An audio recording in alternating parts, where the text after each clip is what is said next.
स्वराज्य न्यूज मराठी, माझा हक्क माझं राज्य. नाशिक शहरात क्रांतिज्योती सावित्रीबाई फुले यांची 195वी जयंती मोठ्या श्रद्धा आणि उत्साहात साजरी करण्यात आली. यावेळी ज्येष्ठ नेते आणि माजी मंत्री छगनराव भुजबळ यांनी मुंबई नाका संकुलातील सावित्रीबाई फुले यांच्या पुतळ्याला पुष्पहार अर्पण करून अभिवादन केलं. यावेळी बोलताना छगनराव भुजबळ म्हणाले की सावित्रीबाई फुले यांचा जन्म नायगाव जिल्हा सातारा इथं झाला असून त्यांनी आपलं संपूर्ण आयुष्य महिला शिक्षण, सामाजिक न्याय आणि समानतेसाठी समर्पित केलं. त्यांचे विचार आजही समाजाला योग्य दिशा दाखवणारे असल्याचं त्यांनी नमूद केलंय. भुजबळ यांनी यावेळी माहिती दिली की सामाजिक न्यायाशी संबंधित एका महत्त्वाच्या इमारतीच्या बांधकामाचा भूमिपूजन समारंभ नुकताच मुख्यमंत्री यांच्या हस्ते पार पडला. या इमारतीसाठी सुमारे 150 कोटी रुपयांचा खर्च करण्यात आला असून फुले आंबेडकर विचार अधिक बळकट करण्यासाठी हे महत्त्वाचं पाऊल असल्याचं त्यांनी सांगितलंय.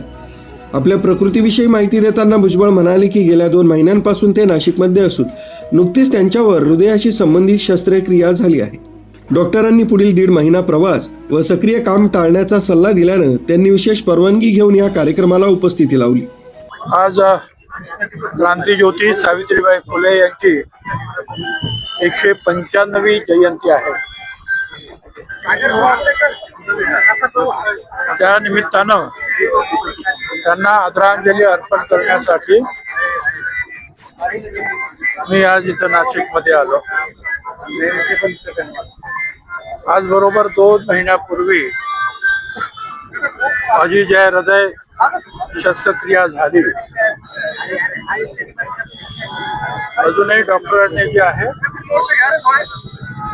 परवानगी दिली नाही, पण आज मी त्यांना विनंती करून अगोदर नायगावला तिथे सावित्रीबाई फुले यांचा जन्म झाला, तिथे आज मुख्यमंत्री आणि अनेक मंत्री यांच्या बरोबर सावित्रीबाईंच्या जन्मघरात जाऊन त्यांना आदरांजली अर्पण केली. मुख्यमंत्र्यांनी सुद्धा 150 कोटी रुपयाचे कार्यक्रम वेगवेगळ्या स्मारकाच्या निमित्तानं भूमिपूजन केलं आणि सातारा नायगाव इथून मी आता नाशिकला आलो. नाशिकवरून आता पुन्हा मुंबईला जातो. सगळ्यांना धन्यवाद. निवडणूक प्रचाराबाबत विचारलेल्या प्रश्नांवर भुजबळ यांनी स्पष्ट केलं की डॉक्टरांची परवानगी नसल्यामुळे सध्या ते निवडणूक प्रचारातून तात्पुरती विश्रांती घेत आहेत. यावेळी त्यांनी सर्व कार्यकर्ते, हितचिंतक आणि नागरिकांचे शुभेच्छांसाठी आभार मानले. क्रांतिज्योती सावित्रीबाई फुले यांची विचारसरणी आजही तितकीच प्रासंगिक आहे. अत्यंत प्रतिकूल परिस्थितीत त्यांनी महिला शिक्षण, समानता आणि सामाजिक न्यायासाठी दिलेला लढा प्रेरणादायी आहे.